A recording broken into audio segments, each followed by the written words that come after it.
পৌঁছে গেছি ঋষিকেশ, আর এতটা সুন্দর হাওয়া দিচ্ছে গঙ্গা।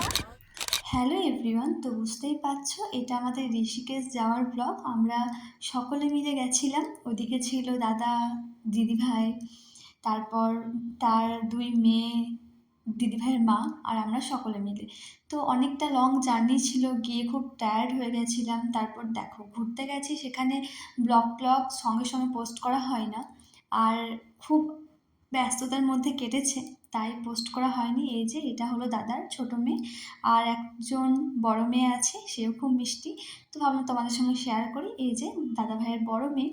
তো আমরা মাঝপথে একটু লাঞ্চ করে নিয়েছিলাম, কারণ অনেকটা জার্নি ছিল। তারপর বুঝতেই পারছো আমরা হরিদ্বার ঢুকে গেছি। হরিদ্বার পেরিয়েই তো ঋষিকেশ, তোমরা জানো। আর আমার কাছে হরিদ্বার, ঋষিকেশ একদম স্বপ্নের মতো, আমার ভীষণ প্রিয় জায়গা।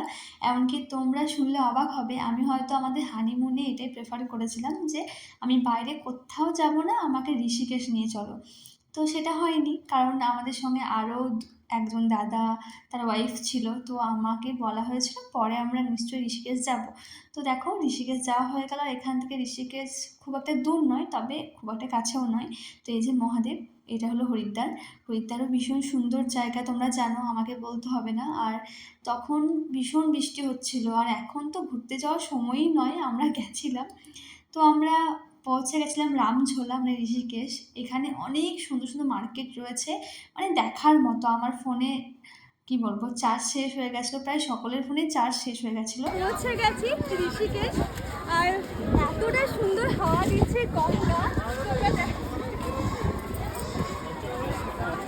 ভীষণ সুন্দর, ভীষণ সুন্দর। আর এখানে মার্কেটগুলো জাস্ট ভীষণ। তো রাত্রিবেলায় হয়তো কিছু বুঝতে পারলে না, সকালে আবার শেয়ার করো, মানে সকালে ভিডিওগুলো আছে। তো আমরা আমাদের হোটেলটা যেন কোথায় নিয়েছিলাম, একদম পাহাড়ের নিচে, মানে ঋষিকেশ থেকে অনেকটা এগিয়ে, যেখানে নীলকণ্ঠ মন্দির তার আশেপাশে। তো অনেকটা দূর, মানে একদম, মানে ঋষিকেশ ছাড়ি একটা অন্যরকম এক্সপিরিয়েন্স। আমি অতটাও ভাবিনি, এই রাস্তাগুলো যাওয়ার সময় অতটা বুঝতে পারিনি, কিন্তু আসার সময় বাবা কি বলবো, এতটা সুন্দর। কারণ রাত্রি হয়ে গেছিলো, আমরা প্রায় গেছিলাম, পৌঁছেছিলাম রাত্রি 9:30 10টা। আর আমাদের হোটেলটা দেখতে কোথায় ছিল, দাঁড়াও, এই দেখো, পাহাড়ের একদম নিচে ছিল আমাদের হোটেল, মানে অনেকটা নিচে ছিল, একদম নদীর পাশে। নদীর আওয়াজ, জলের কলকল আওয়াজ, সব কিছু তোমরা তো দেখেছো। তাই ভাবলাম যে ভিডিওগুলো রয়েছে একটু শেয়ার করা যাক। তো তোমরা যদি কখনো ঋষিকেশ যাও, এরকম জায়গায় কিন্তু থাকতে পারো। তবে বলবো বন্ধু বান্ধব বা হাজব্যান্ড ওয়াইফ মিলে থাকবে, কারণ এই জায়গাগুলো একটু ব্যাচেলারদের জন্য। তবে দেখলাম যে অনেক মা বাবা, মানে বয়স্ক মানুষও ছিল। তো আমরা হোটেলটা নিয়েছিলাম একদম নিস্তব্ধ জায়গায়। এটা আমাদের কাছে একটা অন্যরকম এক্সপিরিয়েন্স। আমার কাছে তো অন্যরকম এক্সপিরিয়েন্স, মানে আমি বিয়ের খুব একটা কোথাও ঘোরাফেরা করিনি, বাড়ি আর সিউড়ি আর সাঁইথিয়া ছাড়া, হ্যাঁ বোলপুর। আর এই যে সকাল হয়ে গেছে, দেখতেই পাচ্ছ, তোমরা দেখেছো। তাই আমি ভাবলাম যে ব্লগগুলো একটু শেয়ার করা যাক সবার সঙ্গে, কারণ আমারও টাইম ছিল না। দেখো কতটা সুন্দর, এখানে মনে হয় থেকেই যায়।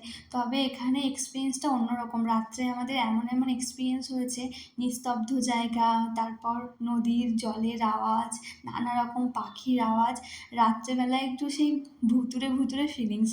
তো তোমরা যদি কখনো ঋষিকেশ যাও, এরকম জায়গায় কিন্তু থাকতে পারো, একটা অন্যরকম এক্সপিরিয়েন্স হবে।